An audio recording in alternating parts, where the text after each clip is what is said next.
Harriet, why won't you talk to us about child abuse, Harriet? What are you going to do about institutional paedophile rings that are operating in this country now? Do you believe children were buried in Shirley Oaks? Yes, but I know. What, how would you know? You're the one who ordered it to be levelled.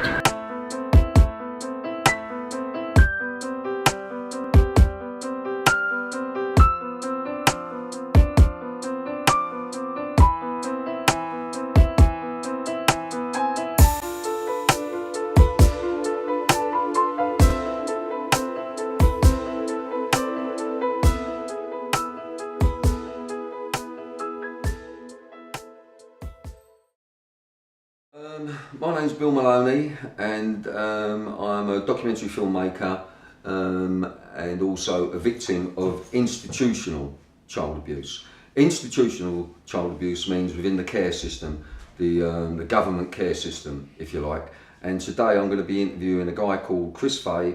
And Chris, would you like to tell the audience who you are? Yeah, I'm a former adult advisor to the National Association of Young People in Care, which was a group made up of kids who were in the care system around the country, and I was their adult advisor up until about 1992. And what are we going to be talking about today, Chris? Oh, where do you want to start, Bill? Well, the main subject is Elm Guest House. Guest House, yeah. Okay, so you kick it off. You tell me all about Elm Guest House. It first came about when we were approached by a woman called Dr. Adeline Stolper, who was a consultant psychiatrist at the Maudsley Hospital, and she asked us, would we... That's in South East London? That's in South East London. Would we talk to a patient of hers whose name was Carol Kazir, and her the story being that her son had been taken off her and put into care, and she hadn't been allowed access to it.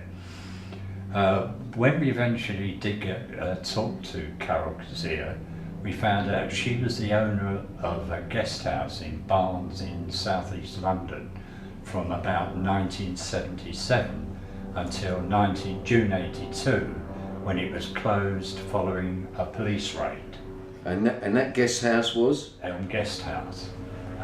Now, in Barnes, in Barnes, yeah, southwest London. Now, according to Carol Kazir, the raid had been carried out by Special Branch with the aid of the SPG, which is the Special Patrol Group.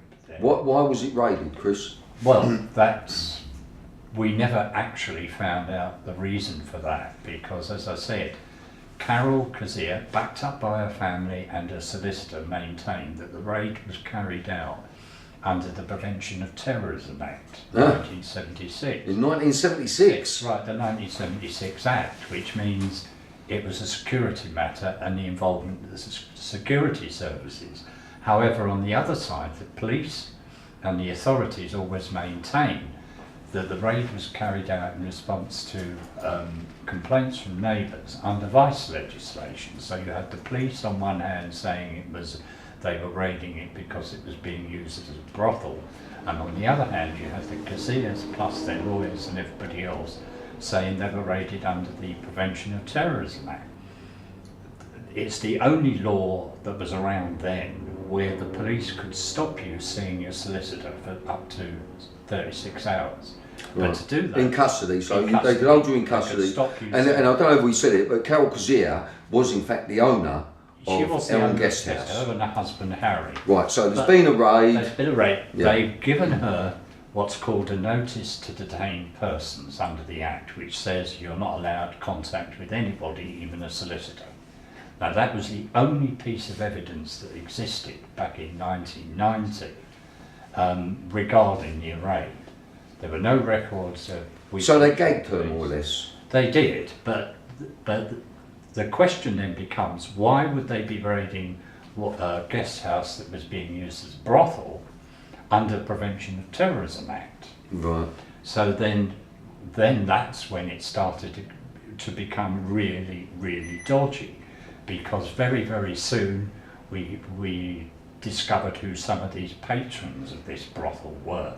Yeah, and they were very important people. Very important. Politicians, film stars, yeah. entertainers. Yeah, and there was also a thing that we became aware of very, very quickly. One of the people who used that guest house was, in fact, Anthony Blunt. Anthony Blunt was this disgraced spy who'd been spying for the KGB for years. For the Russians. But they'd given him a free pardon and given him a job as head of the Queen's Pictures. Now, Blunt, and that very quickly led us to people like Commander Richard Trestrail, who was the head of the Royal Protection Squad. There was a guy called Richard Langley, who was a senior aide at Buckingham Palace. There was a guy called Paul Hendry, who was a commander of the Special Branch. Now, Special Branch itself, it's no longer in existence. It's the anti-terrorism squad today. But back then, they were the people who used to do the dirty work for MI5. Right, so we're talking about now that MI5 was involved. Right. Oh, they had to be, because Special Branch were the people who did all the arrests on behalf of MI5. Right. They were the ones who carried And so, out the what we're saying here is that it was the Terrorism Act was used because there were politicians and all these important people involved. And so the police were told by secret services, that's it. Yeah, that's what I was going to say. You have to remember what NAPIC was about. It was about young people in care, and our job really was to ensure that, you know, the kids had the right to complain, to have their complaints taken seriously and to be properly investigated, be it the local authority, police or whatever. And very soon after Carol Kazir came to see us, we were approached by a number of young people who'd been in the care of Richmond Council. Right. What we're getting at here really is that the kids, Elm Guest House was a child brothel. Yes, it was. That's what it was. So now we're talking about where the kids came from, really. It had been opened as a gay guest house, but very quickly turned into a brothel. I mean, there's no question about that. So perhaps the gay guest house was even like a bit of a cover for it. The sequence of events was that the abuse had started. What had happened in 1977, the Silver Jubilee, they started events which they called Kings and Queens parties. Now, at these Kings and Queens parties would be politicians, pop stars, whatever, where they would dress up in silly outfits. Kings and Queens, and like so, because it was gay, they would dress up as women and whatever. And when you're saying it happened, it started around the Jubilee, around the Silver Jubilee. Around the Silver Jubilee. That very quickly became a regular event. So the Kings and Queens party. Kings and Queens parties. Now, what were they exactly? Yeah, but before you get to that, you've got to remember what NAPIC was. We were about kids. We were not about investigating politicians or doing the work of the police. What does NAPIC stand for? National Association of Young People in Care. Right. It was about kids in care. So if you're going to do it, if you're going to provide boys, that had to be organised and run by somebody within the care system, within Richmond Council. Somebody was grooming and providing these boys to the Elm Guest House. So we very quickly got on to the entire ring seemed to be centred around Grafton Close Children's Home, where the officer in charge was now called Neil Keir, and his deputy was the guy who's just been arrested, John Stingemore. So they were in charge of the kids' home? They were in charge of the kids' home, and they were the ones who were not just... Was it just a boys' home, or was it? It was just a boys' home in Grafton.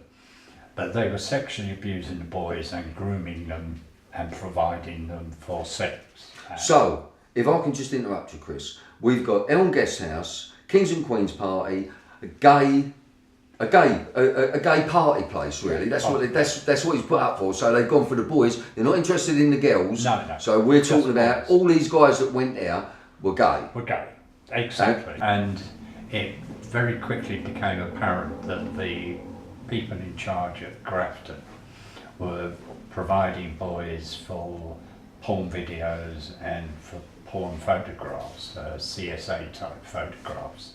At Elm Guest House? No, at Grafton, and to other quite well-known local people in political circles in Wandsworth and Richmond. So they were sending the kids out so that the kids could be filmed, pornographic films, whatever they wanted to do. And again, I would like to stress that these are very vulnerable children. Oh yeah. And sort of 99.9% of them from the lower classes. Yeah. Oh. Uneducated. Yeah. Okay. And so you had people like Donald Naismith, who was Director of Education for Wandsworth. Stingemore was providing boys to him at £20 a time. No. For porno videos, yeah. So then when it comes to Elm Guest House, in Elm Guest House, you had what were known as the facilities. Now the facilities were a sauna room and what was grandly called a video conference facility. But we're talking 1980. What, in the sauna? In the Elm Guest House, you had a sauna and you had a video conference facility. But bear in mind, if you wanted to do a video conference in 1980, you need a bloody great big BBC van outside with a huge satellite dish. So it was rubbish. It was basically a VHS video recorder, camera, and a big TV set. That was the video. They were filming the kids. Whatever they were doing to the kids, they were filming the kids. So there were, but aside from that, it turned out later there were two lots of things. There were the photographs and videos that were made in the video conference facilities, which were being professionally edited and distributed to whoever buys this sort of stuff. But there were also photographs being taken by Carol Kazia herself of the Kings and Queens parties. So Carol Kazia was taking her own pictures as well. Taking her own pictures, if you like, for her photo album. Yeah. Because she always presented herself as being a victim. She was the victim in all this. She'd been taken advantage of by all these nasty people. The reality was she was a cunning, cold, calculating woman. She knew exactly what had been going on in her guest house and she was quite happy to profit from it. Now bear in mind you're talking about a small guest house in southwest London in 1980. I know from looking at her books, and I've still got copies of the paying in slips and all that, that guest house was turning over about £10,000 a month. And what year was this again? This is 1980. And that was quite a lot of money. A lot of money. I mean, that would be the equivalent of a guest house today earning, what, £60,000 a month. Well, let's just give the audience the full flavour of the guest house, right? So this was a brothel. They were making films of what they were doing to the kids. Yeah. And there were, now, give us some of the names who used to go there. They were also providing kids. So some of the people that used to go there would be people like Harvey Proctor. Who was? Who was a senior Tory MP. He was later, a few years after Elm Guest House, he was later convicted for sexual offences against boys. You had people like Leon Britton, who at the time I think was Secretary of State for Trade and Industry, but then became Home Secretary. You had Cyril Smith MP who was there. You had people like Colin Jordan, who was the leader of the National Front, who was a very close friend of Harvey Proctor. Now those two in particular were into the really nasty end of... Well, if I would just say, I remember seeing an interview with David Still, Member of Parliament, and he was being questioned about the guy you was just talking about, Cyril Smith. Yeah. And he said, for God's sake, I don't know what all the fuss is about, all he was doing was smacking a few boys' bottoms. No, yeah, but he said that. David Still actually said that, and he said it in an interview. Yeah. So it was like it's the arrogance of these people, you know. It's so arrogant. He wasn't just smacking boys. What we're talking about is taking whips and canes to the bottoms of 10 and 11 and 12-year-old boys. This wasn't anything about this wasn't 18, 19, 20-year-old youths who knew what they were doing and were doing it for money. Yeah. These were children who were being exploited at this place. Yeah. And people like Sylv Smith knew exactly what they were doing. Also, he was telling me about the night of the raid, they took Carol Kazir's son. How old was he? He was 10 then. He was only 10. Yeah. And tell that story. Right. Well, I mean, for a start, the raid itself was like something out of Keystone Cops. You had 2 undercover police officers who'd been there for, I think, 3 days prior to the raid. Yeah. One of them actually had his a plaster cast on his arm and a sling with a microphone in it, which didn't work. So he could never give the signal for the raid to take place because it wasn't working. You had neighbours ringing Richmond Police Station complaining about men up in trees, which turned out to be special branch officers keeping the place under observation. Yeah.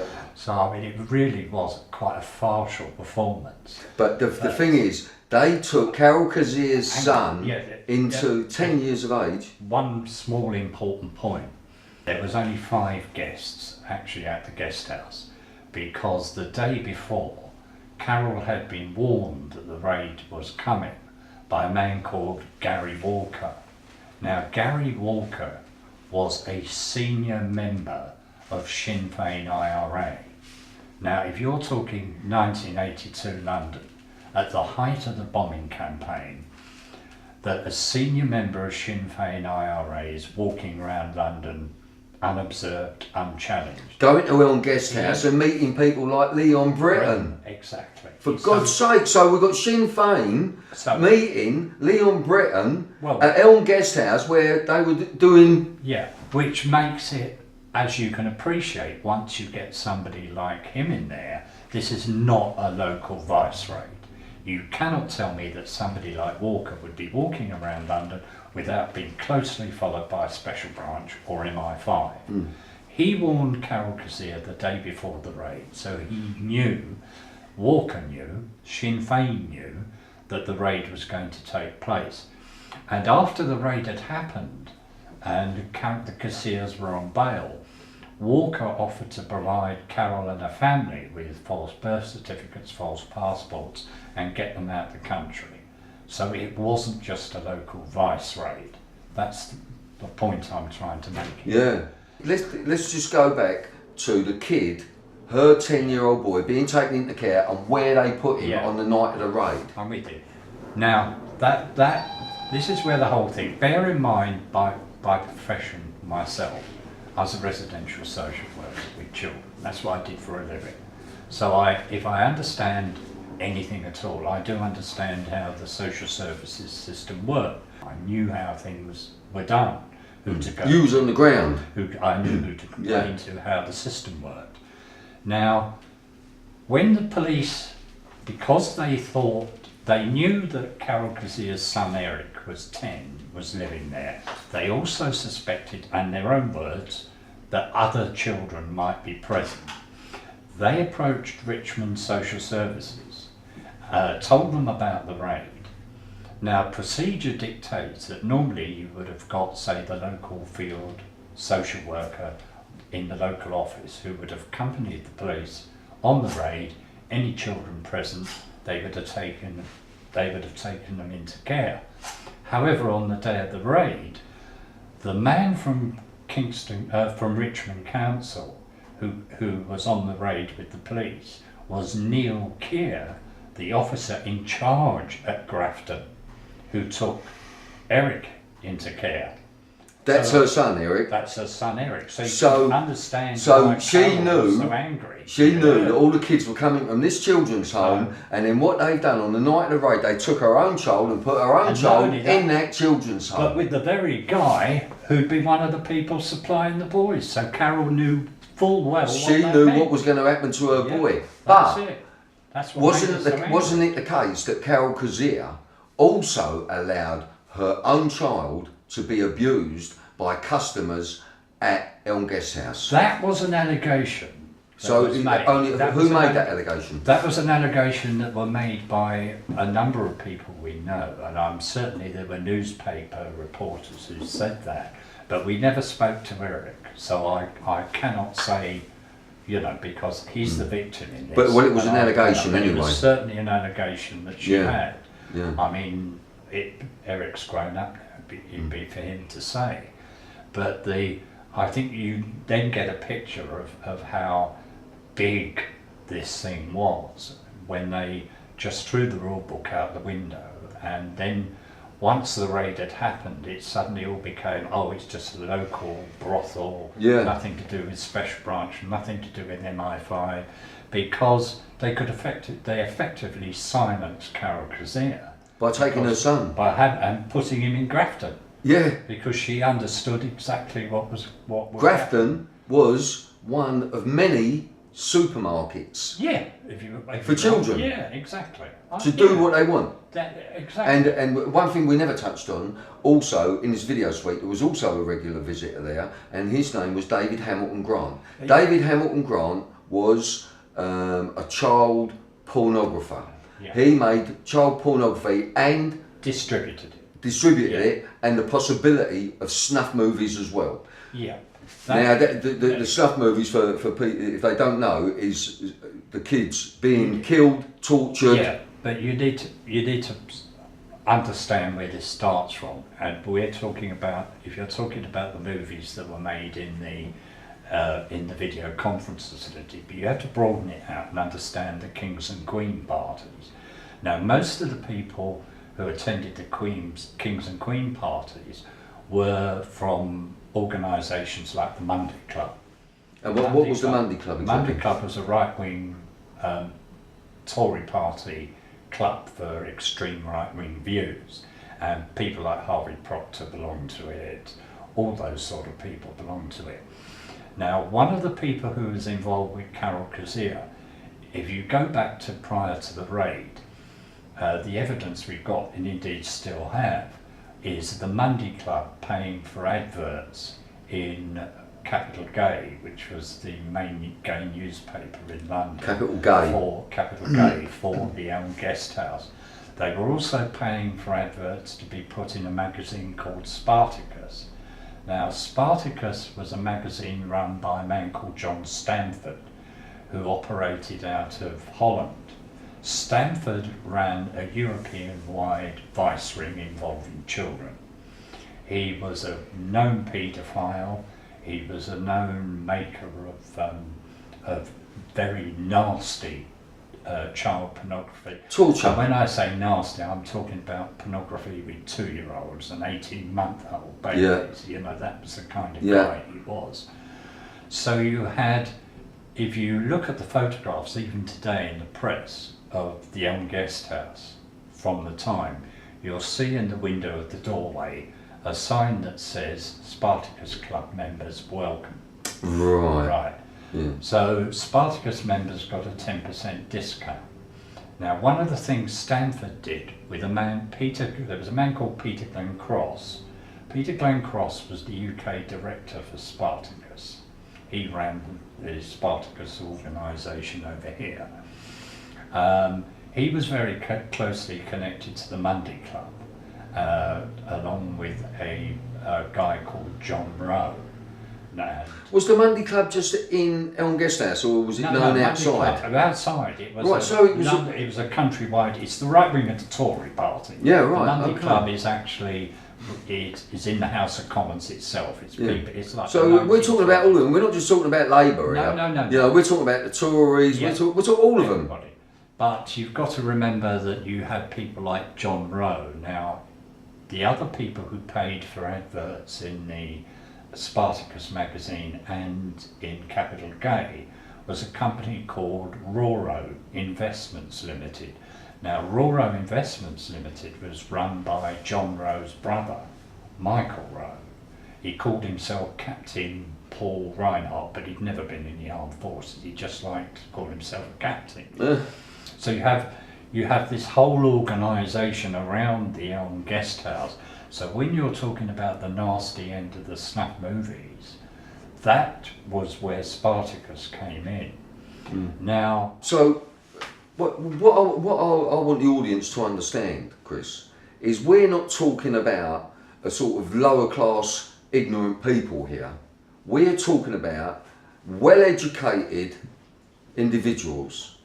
We're talking about people in very high, powerful, predominant positions in all fields, yes. whether they were doctors, psychiatrists, police officers, army, secret service, members of parliament, and of course the entertainment industry, who they seem to be putting up front at the moment and giving us these pissy little wankers like Michael LaVille, Yeah, but whose name is Michael Truman. Turner. Michael Turner. But Bill, you've got to remember the times. But these are educated people. Hang on, you've still got to put it in context. The context of the time was you had genuine gay organisations who were campaigning for gay rights, but they had been totally infiltrated by paedophiles. So you had the Paedophile Information Exchange, the infamous PI.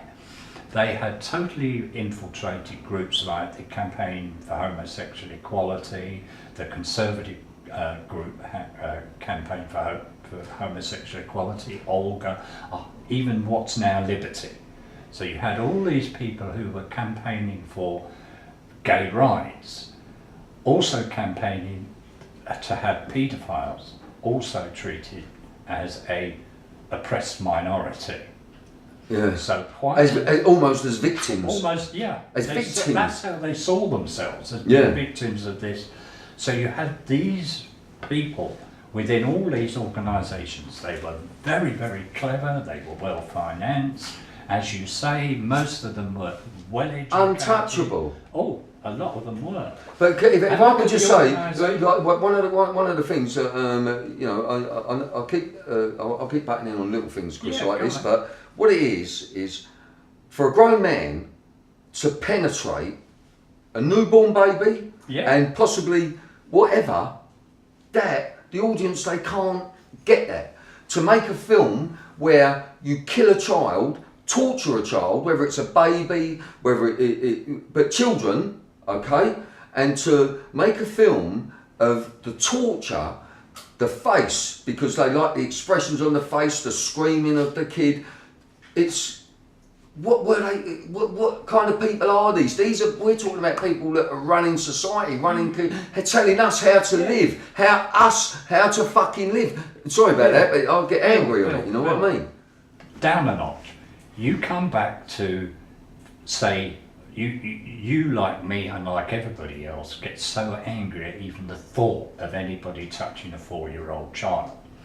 These were people who seriously believe that 4-year-old children have sexual feelings and have the right, as they put it, to express those feelings. In other words, it's perfectly natural for 4-year-olds to be having sex with grown-ups. This is what the paedophile mindset was. People were trying to get this taken seriously, that this was okay. So you had Geoffrey Dickens, MP, who produced a file on these paedophiles, naming and had all the evidence, including their manifesto, which said sex with a 4-year-old should be legalised. Geoffrey Dickens in 1982 handed that file to the Home Secretary to be investigated. Who was the Home Secretary he handed it to? Leon Britton. Leon Britton. What's happened to that file? Nobody knows. Ask Leon Britton today, as many journalists have, he fails to recollect being handed any such file. That's the Home Secretary. That's the Home Secretary. Now, we've got another one, Home Secretary, who's being accused by a guy called Ben Fellows. How that's going to turn out, we will all wait and see. And that is Kenneth Clarke. Kenneth Clarke as a paedophile. Who fails to recollect. Now you have civil servants within the Home Office who say this file cannot be found. There is no record of this file ever being handed over. Yet it's going to Hansard. You'll find that Geoffrey Dickens actually stood up in the House of Commons and spoke about it, so he can't deny that he never received. He just fails to recollect. So on the one hand, you've got these people who are trying to, for want of a better phrase, legalise sex with infants. Yeah? And on the other hand, you've got the people who are using this. I mean, it's about power. All paedophilia is about power and about the abuse of power. So you had if you come back to the guest house and Spartacus, you can see what was happening, because there was a separate organisation within Spartacus called Spartacus Club.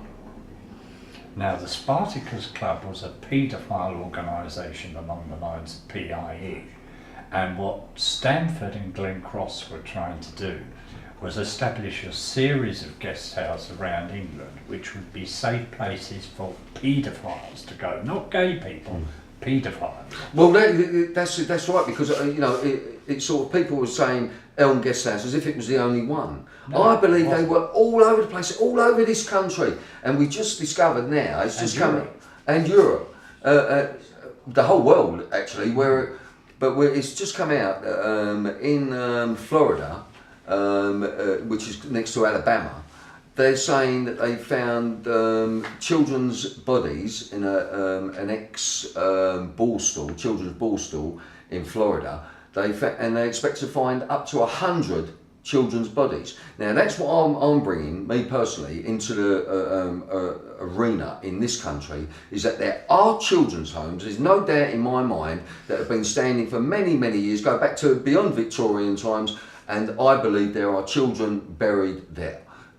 Because today's victims are tomorrow's witnesses, and when you've got powerful people like that, like Leon Britton, if you've got film of him abusing a child, he will do whatever you want. So therefore, I also believe that world politics is being controlled via blackmail, paedophilia, by blackmailing these people. So paedophilia, it is really, a lot of the public will say, well, as long as my kids are all right. It's not that, because it's not just affecting your kids, it's affecting your politics of your country, the way you live, the way they allow you to live, what taxes they take off you. It's all take. Keeping our heads so we don't know whether we're coming or going. The average person is just get up to work, go back from work, get up to work, pay your taxes, pay your BBC, pay this, pay that. So people haven't really got the time to understand how it does really affect them. I think what people don't realise, people assume that if a child goes missing, there'll be a hue and cry. Yeah? People will be complaining, they'll be out looking, they'll be on the front page of the newspapers, 7-year-old boy has disappeared. Madeleine McCann. Children in care, as you and I both well know, historically don't exist as far as the public are concerned. They're taken into care, they're hidden away from the public.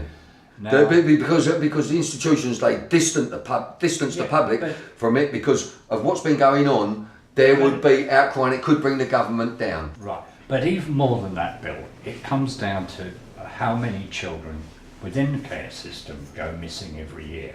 If you look at the way the system operates, it appears to have safeguarding within it. Because we're bringing it up to date. You're bringing it up to date now. No, I'm talking about... But it's still going on. It's still going on, but let's be clear in people's mind. People think of social workers and social services being good things. They are the people who take care of that sort of thing.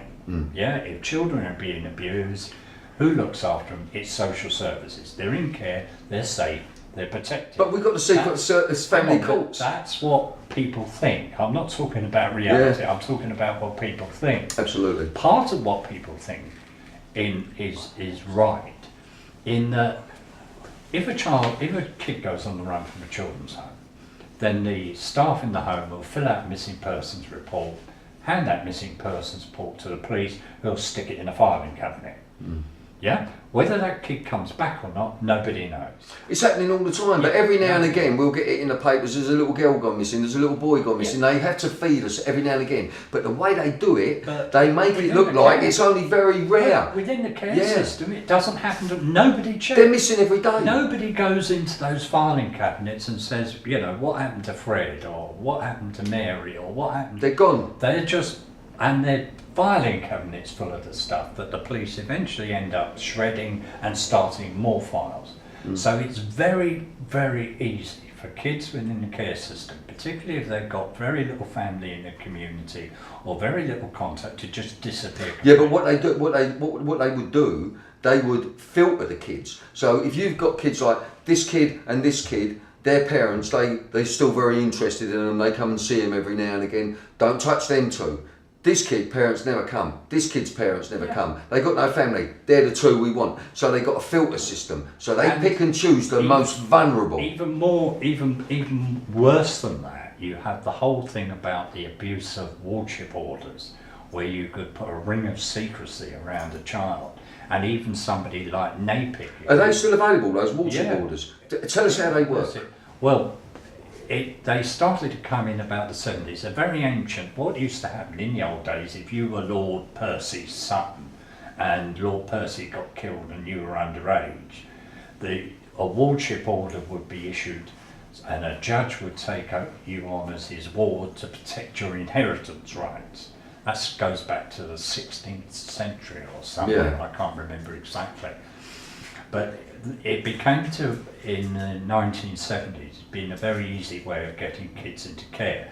You didn't have to go to court, you didn't have to argue in front of a magistrate, there wasn't lawyers for the other side. A social worker could go down to the High Court, quick word with the judge, get a wardship order and take the kid and do what they like with it. So you didn't then have to worry about any other laws either. If you wanted to lock the kid up, you didn't have to go to court, quick phone call to the High Court judge. But also, if the child was in, say, Richmond, and you wanted to stick him in a children's home in North Wales, no problem. You just took him up there. So nobody would know where that child had gone. And if you got somebody like NAPIC asking questions, you just threatened them with contempt. I lost count of the number of times that Mary Moss and myself got a letter from a director of social services threatening us with jail for contempt, for daring to talk to a ward of court. They wouldn't if.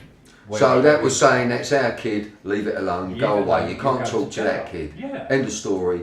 And it's also, you know, if we go back not so many years, I mean, especially if you're looking at the 50s, 60s, 70s, it was very like for if you had a daughter and she was to get pregnant or have a kid, it was like a shame on the family, wasn't it? Big time. They was doing it in Ireland. They were taking the kids straight from the mothers. Magdalena laundries. The Magdalena sisters, And so, you know, in those days, that they were even more vulnerable, because what the parents wanted and what was just get the kid away from our family. This is our daughter. That kid, you can't have a kid. So the kid would go and be taken away.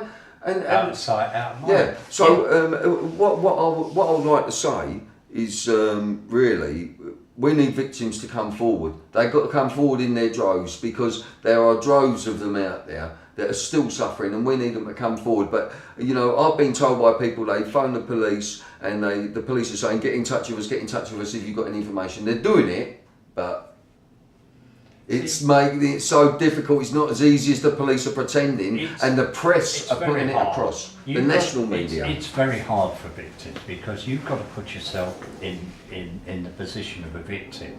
If what used to happen, what we found, certainly back at NAPIC, if, say, somebody was in a children's home or in the community was making porno pictures involving young boys.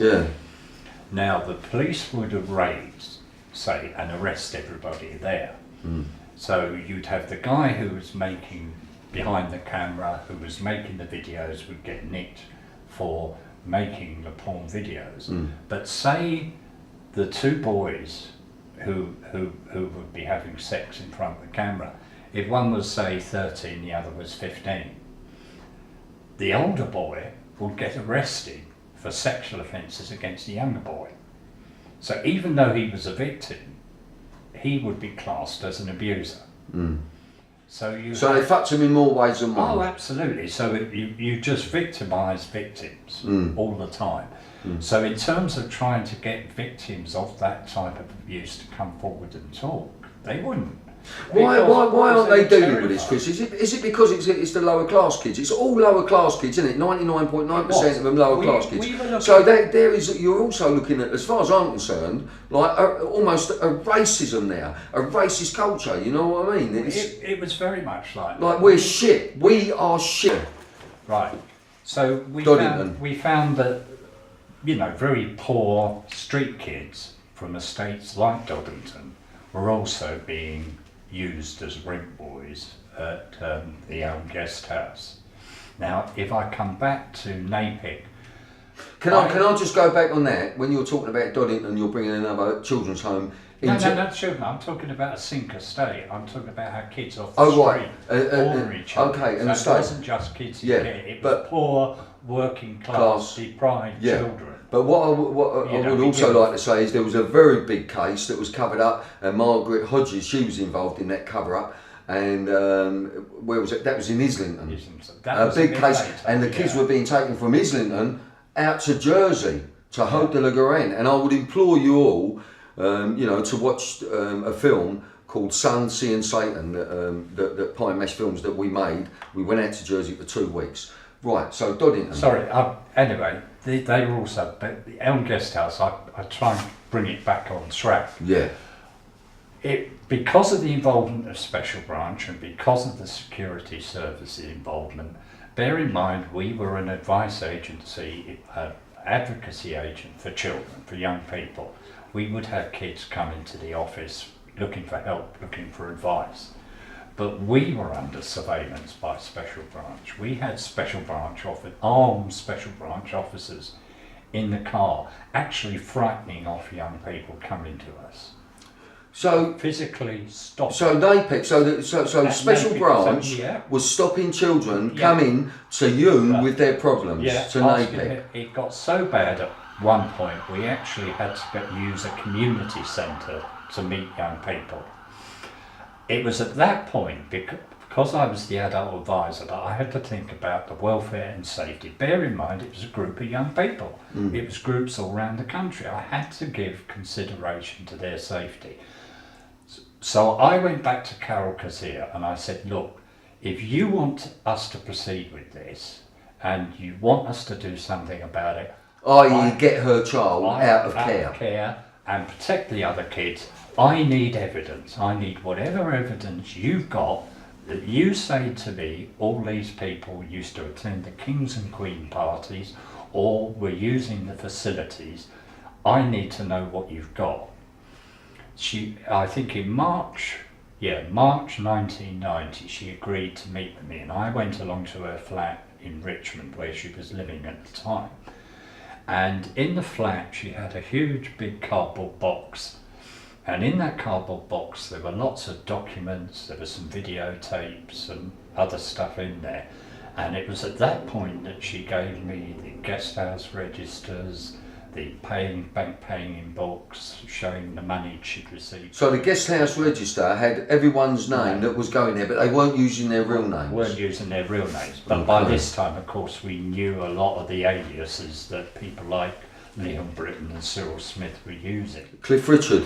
Cliff Richard was there as a guest. I can't say he abused children. There was no evidence But of him. he was He there. stayed there, yeah. He definitely stayed there, Cliff Richard. And what name did he go under on the book? I can't remember off the top of Was my it head. Gladys or something No, like that? Gladys was the nickname of his boyfriend, Norman.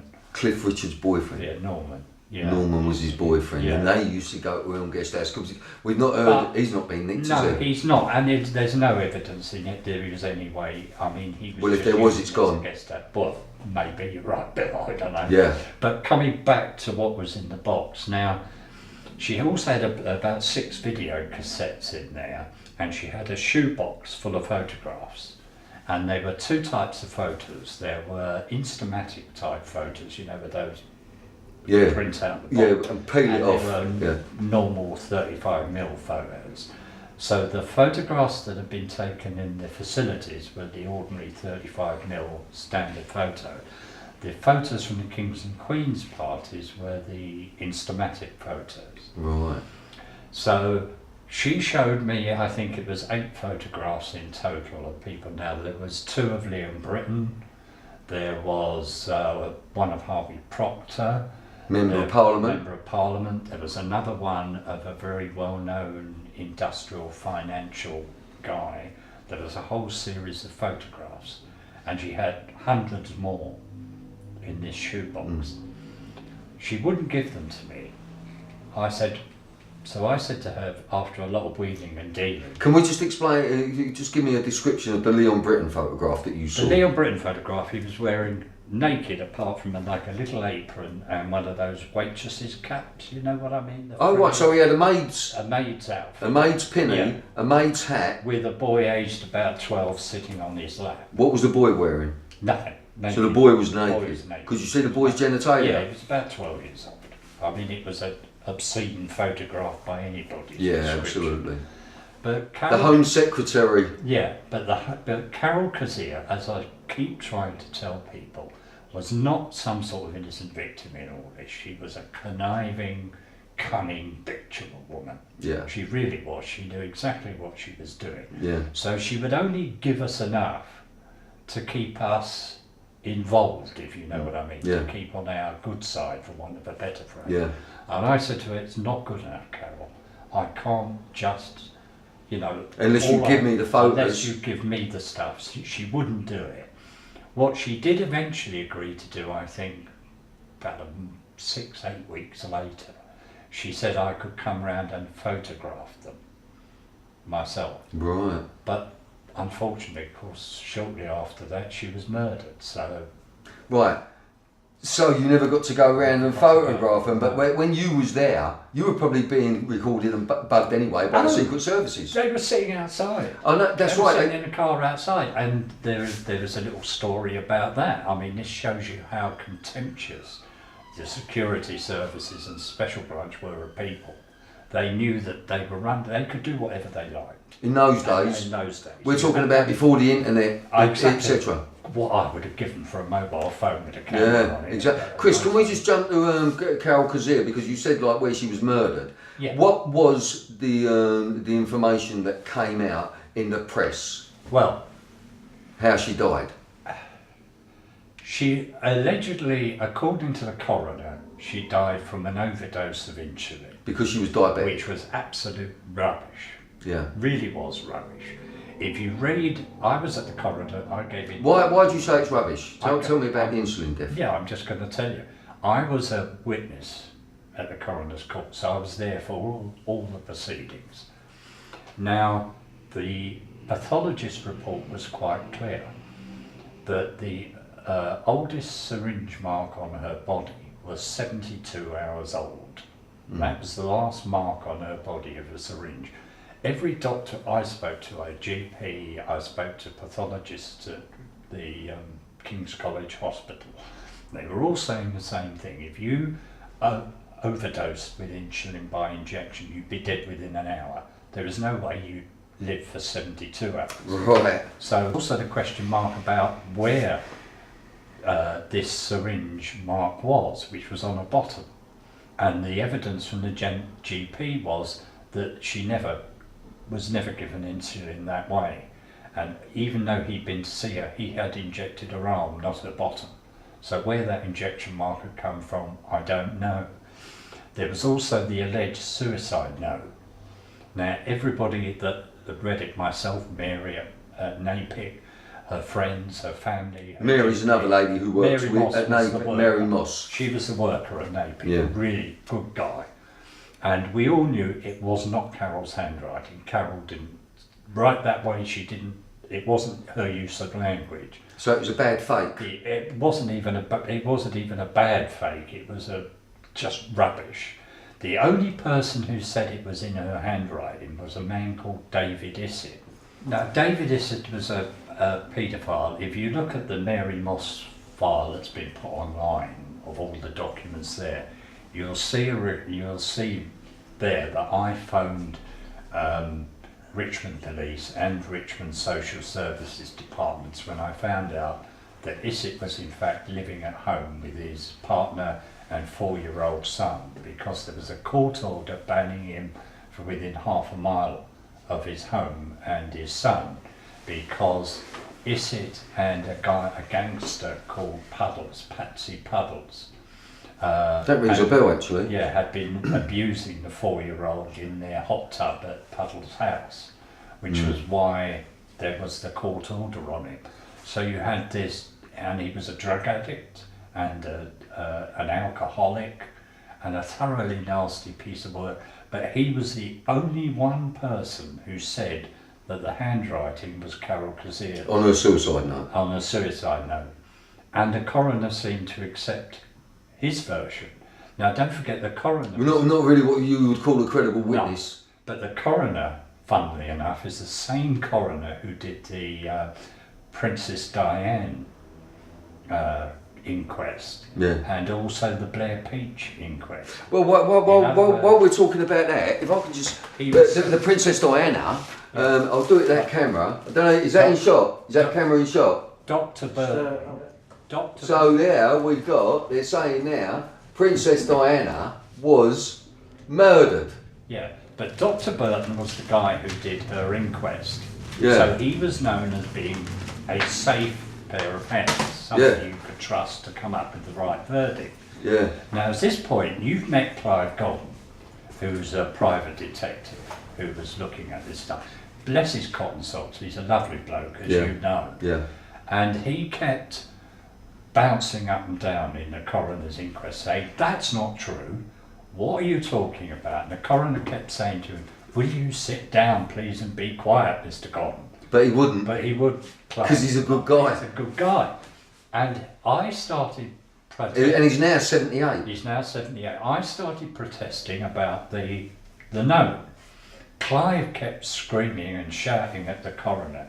So in the end, the coroner said, "I'll adjourn the inquest until August, and I'll have Scotland Yard's forensic handwriting experts take a look at the note to see whether or not it's handwriting." So when the inquest was reopened again on the 22nd of August, Burton, the coroner, came in and he said, "Right, I've issued a written verdict. There's nothing more to say about it. Bang, case closed." So wait till August and that was it? Nothing. So to this day, I do not know what the forensic handwriting expert at Scotland Yard had to say. Nobody did, because Burton never told us. Right, so... But the one interesting thing above all else, when Tom Watson asked a question in the House of Commons recently, Member of Parliament, he also asked about the use of D-notices. D-notices are notices that they're supposed to be advisory, but basically the government doesn't like a story a newspaper's about to print, it'll slap a D-notice. A D-notice is a gagging order. It's a gagging order. Now, when Mary Moss and I left the coroner's court, the entire world's press was outside. Obviously, it was a very, very big story. Absolutely. Because we'd stood in the witness box, we'd named Leon Britton, we'd named Harvey Proctor, we told the inquest all the evidence we had about who'd been involved at the old guest house. So by any stretch of the imagination, it was a big news story. When we got outside the coroner's court, they were all there, BBC, ITV, Channel 4, Sky, you name it. Yeah. Not one single British television station, radio station or newspaper interviewed myself and Mary. We were interviewed by Canadian Broadcasting Radio and a Japanese television station. And I spotted the BBC reporter who I knew, and I went across to him and I said, "What's going on?" And he said, "D-notice, Chris." D-notice. So D-notices were used. Yeah. That's why there was very little coverage of that inquest in the national press in June, and it wasn't. In July, and there was a little bit of coverage in some of the press when the inquest was resumed in August. Now, when it was 2 years after Carol Kazir died, and you were continuing your fight against Elm Guest House and many other investigations, Chris, as you do, thank God people like you are about, and 3 bullets came through your kitchen window 2 years after that. Yeah. Now, Tell us about that. Well, I don't want to talk to her because I don't want to make this about me. But I mean, obviously. But you've been investigating it, you know. It was obviously when you're dealing with the sort of people that we're dealing with, you're not just dealing with the security service, but you're dealing with, don't forget, international child pornography trade. We found out, you know, there was connected with the Monday Club and Spartacus, there was a company called Toffs Travels Limited, which was physically taking boys in care out to Holland. Or wherever. Well, they were definitely going to Holland. Yeah. And it was in Holland we had quite a lot of evidence that snuff movies were being made. Yeah. Now, you know, we tried as an organisation to be as professional and as reasonable as we could, and we checked out everything that we were told to the best of our ability. Now, I didn't know whether snuff movies existed or not. It wasn't my area of expertise. So I in fact talked to, and I think in the NAPIC logbook, which we gave to which Fernbridge took off me, that's Operation Fernbridge, the police investigation that's looking at Grafton and Elm. Yeah. And I spoke to Interpol, Europol, the FBI, any organisation, the United Nations, child exploitation, the European one, about snuff movies. And the official view in 1990 of all those organisations, including the Metropolitan Police, was that snuff movies did not exist. Yeah. They were an urban myth. And children weren't buried when they were Exactly. killed But that in was, children's homes. So the official view of that was that it just didn't exist. Right, well that is opening up now because there were many snuff movies made and many children killed. Okay, so I know you don't like talking about it, but let me just round it off and then we're going to move on to where we are now. Right. But the point is, you did have 3 bullets come through your window. Yeah. It took the police an hour to get there and you've heard nothing.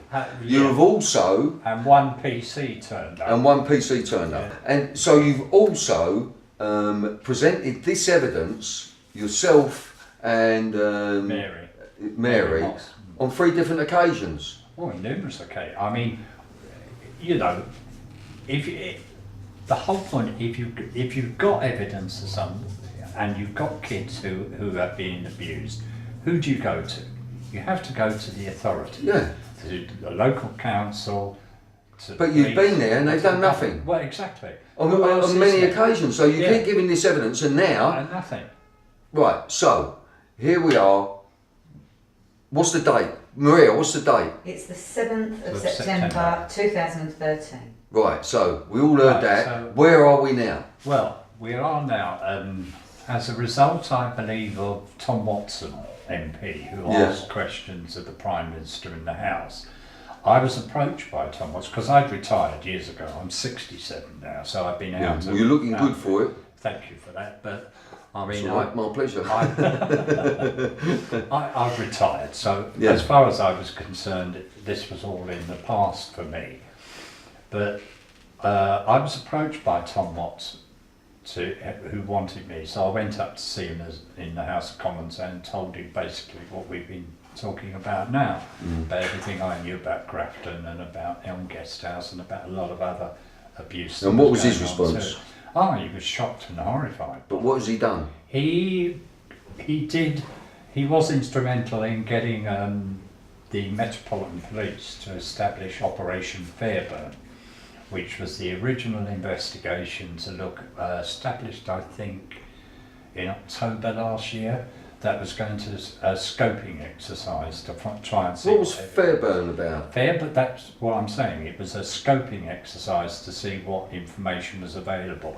As a result of Fairburn, they set up Operation Fernbridge under Detective Chief Inspector Paul Seth. And that is Operation Fernbridge is solely about the guest house. Elm Guest House and about Grafton. Yeah. Although it has spawned, I mean, these operations seem to spawn like rabbits. Yeah. There is now yet another investigation coming out of that called Operation weird name, Coyote or something like that. But so you told Tom Watson. So I told Tom Watson. So then I was approached by DCI Settle, who came to see me at my home, I think in January of this year. Yeah. He wanted, obviously, to know what I knew, and he wanted any documentation that I might still have. Well, as it happens, I still had the, the NAPIC logbook, in which a lot of stuff. I also had the original charge sheets for, not copies, but the originals of Calcasi's charge sheets. Have you still got them? Yeah. Oh, right, good.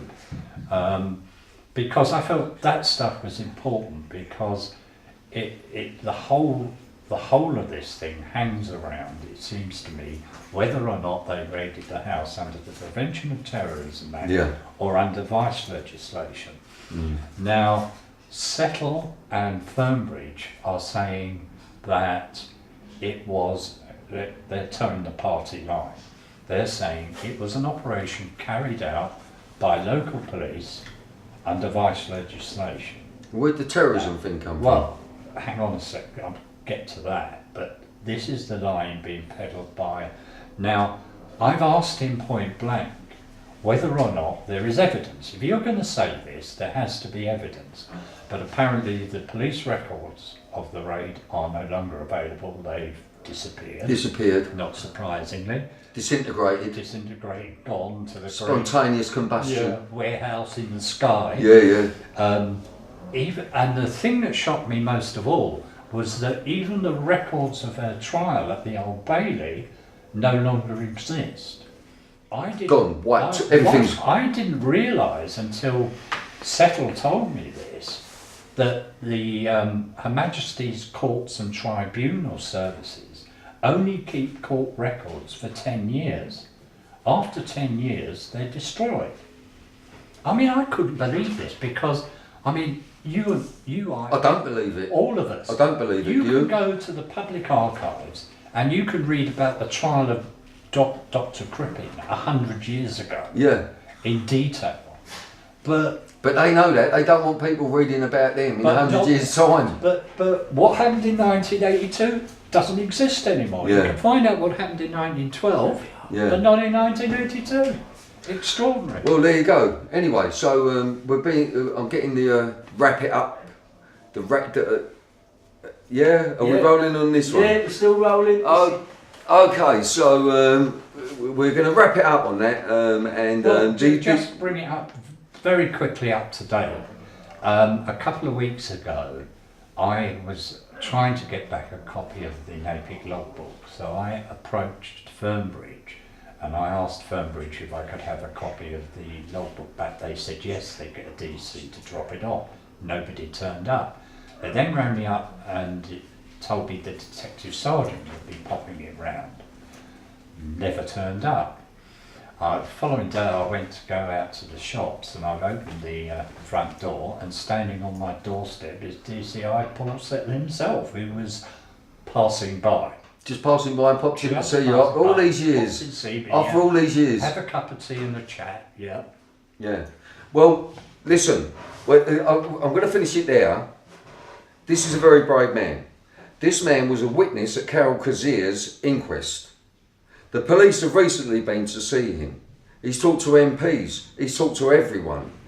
And you're in a very precarious position. So you don't think so, Chris, because you're too brave.